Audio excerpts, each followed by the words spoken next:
Frank, welcome to Australia. Big main event here in Brisbane. We have to get your thoughts. How do you like the country? How do you feel about fighting down under?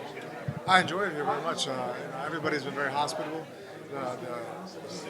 The fans aren't as many as are in the U.S. or Canada or Brazil. Obviously, the sport's still growing here, but the fans we do have are pretty hardcore and very warm and welcoming. Let me get this straight, because I think I've heard before in an interview you mentioned you enjoy fighting in Vegas. Is it tough for you to have to fight so far away from home?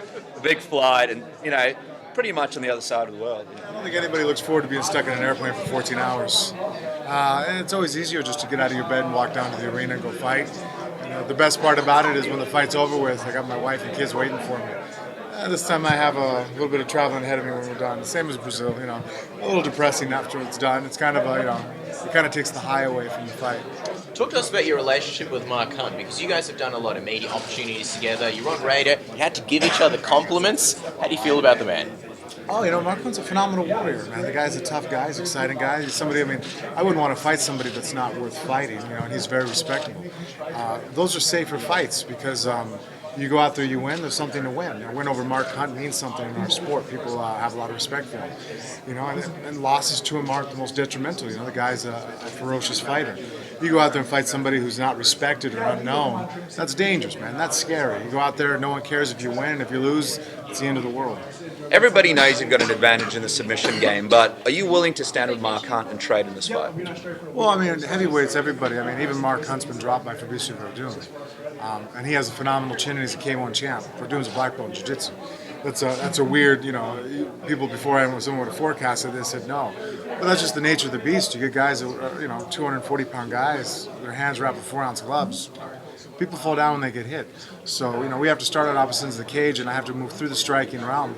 But, if I could get the fight to the ground, and when I get the fight to the ground, I think that's my greatest advantage. It's the least dangerous area for me to be.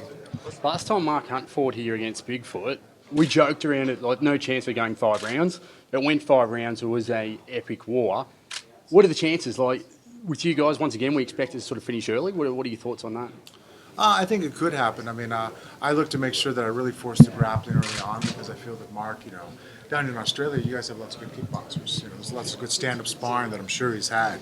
Wrestlers and jiu-jitsu guys, I have to assume that in the States that we probably still have a higher level of wrestling and jiu-jitsu. So I'm assuming that his muscles are more used to banging right now. Yeah.